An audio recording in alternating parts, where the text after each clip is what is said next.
Hey everybody, hope you're all doing fantastically well. So I don't normally talk cryptocurrency on this channel, more it's about other forex trading or indices trading, but the crypto market is absolutely crashing right now. So I'd like to give a quick update on my take of where things are and also potentially look at my portfolio, because some of you who may have seen in the past, I have taken payouts from prop firms and other things into cryptocurrency. And what have I done with them? Did I leave them in there as currency? Did I convert them into stable coins, or did I spend it? Now, I do most of my views and analysis on the crypto market purely based at Bitcoin. It is the number one cryptocurrency coin. It is where the entire direction of the market is gained from. Although you often see a lot of the smaller coins have some massive rallies and massive pumps, the overall trend pretty much always replicates what Bitcoin is doing. And we can see that from the all-time high, it's now down about 70%, which is an absolutely massive drop. And we're now into a bear market for cryptocurrencies. But what a lot of people are asking is, when's it going to end? Where is the bottom? When do I start buying back in? Or do I sell my current portfolio and just turn it back into cash and wait for it to go a bit lower and buy back in? I can't answer those questions because, again, I've not got a crystal ball. I don't know them all. But all I can give is what I'm doing and what my opinion on the market is likely to be. So the first thing is, where is the bottom going to be? Where is the low? Now, currently the price is trading around about the $20,000 mark. If you look historically back, that's quite a key figure, because going back to 2017, that's pretty much where it spiked. So we can see potentially we're going to get a bit of support off that figure and we could get some stabilization there. But what I do believe is that when you look back to that 2017 rally, there was a 85% sell-off from that high back down to about $3,000. If we look at the all-time high recently, if we then peg that into an 85% sell-off, we're going to be somewhere around the $13,000, $14,000 mark on Bitcoin. So I think there's still definitely a long way to go before this actual sell-off is over. Now, a lot of people are using a lot more complicated technical analysis. They're probably looking at all of the Fibonacci retracements or loads of other data. For me, it's purely just based on what history has done and what we can see now. Could it potentially go even lower? Yes, it could. But where things are slightly different now is a lot of the institutional investment organizations have actually got back into cryptocurrency. It's been a lot more popular over the past 4 or 5 years than it was in that run from, let's say, 2014 to 2017.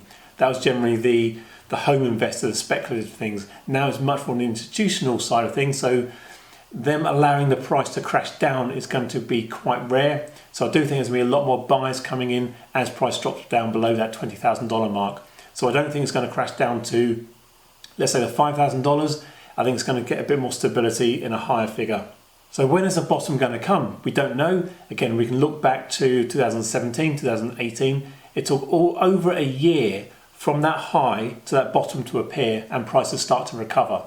So again, if we take that where we are now, we're only about 6-7 months away from the all-time high. So we could be looking at another 6, 8, 10 months before we start to see a recovery. Now, where things are slightly different in the economic market at the moment is during that whole period from, let's say, 2012 to 2017, we were in a massive economic boom. If you look at all of the indices, the charts, everything was just going up. We were in a very much a big bull run. Prices were going up and up and up.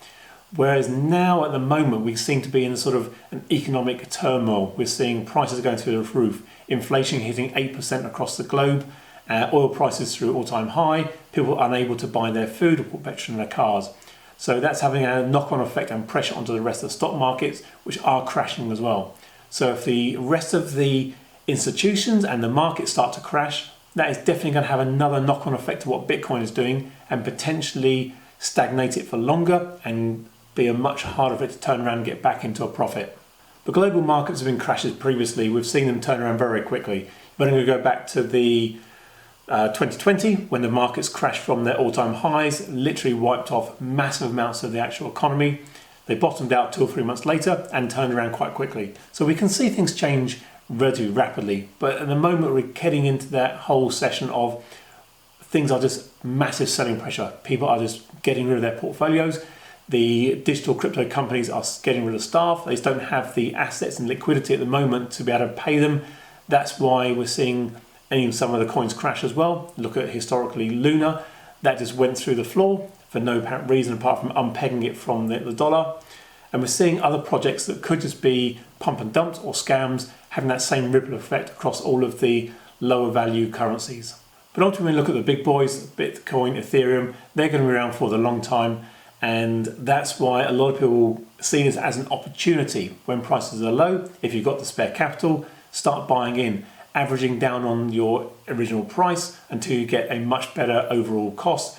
Build that portfolio up so when things do turn around and they go back up to all-time highs or breaking to new highs in the next 2, 3, 4 years, potentially. I'm not saying they will, but you never know. That's what could happen. There's going to be a lot of people making a lot of money. Now we're seeing some of the smaller coins, let's say Dogecoin, for example. It's still in the top 20 of coins, still up there. Has crashed massively. It's gone from all-time highs of sort of 75 cents, now down to 5 cents. So we can see potential there for some of the coins to easily go 10, 15, 20x. So a lot of people investing in those could be speculative, but there is that potential for a lot of those coins in the top 20 of the cryptocurrencies listed on CoinMarketCap, as an example, doing those huge to the moon. There could be a lot of wealth to be made over the next couple of years. So for me personally, my portfolio has taken a massive hit.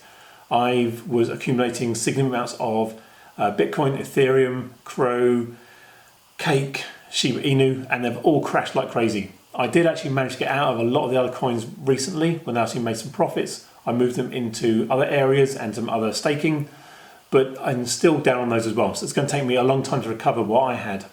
But I wasn't too worried because it was additional income I had from other sources, and it wasn't a case of that was my only savings or my only source of money. It was just additional surplus that I could actually do a speculative investment into potentially a massive gain over the period of time. So look at the amount of coins I've got in Shiba Inu. If that does ever come true, that's going to hit a penny, then we can sit on a nice sort of tidy sum.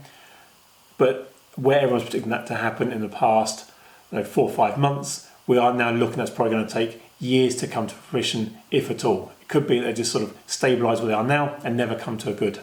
Got other tokens like Cake, which are obviously gaining a good interest, not as good as what it was, but again, I might just leave those into a longer term staking and get a better return on the investment and just literally sit there and wait. It was never a get rich quick scheme. It was all around gaining passive income. So the more I can generate through cryptocurrencies for doing nothing, whether it's through crypto.com and their supercharger events, or whether it's staking or other DeFi platforms, for me that's the way forward, just to keep accumulating loads of tokens, but again, just making sure that whatever I do get, I can put additional money into Bitcoin, Ethereum, so when it does spike and we hit another 5 times what it is now, we can sit back and say, we did it right. We didn't panic, we didn't sell everything. But I could be saying this in 6 months' time, going, I wish I'd sold everything, but that's the risk we take. And as cryptocurrencies, we know they are very volatile, and that's the benefit of them. The downside is they can crash very quickly, which we've seen recently. But hopefully that's been insightful on what my thoughts are on cryptocurrency. And if you share the same thoughts, comment down below. If not, let me know what you're thinking, and I will do my best to reply to everybody. And as always, stay safe, keep those stop losses in there, and manage your risk. See you soon. Cheers.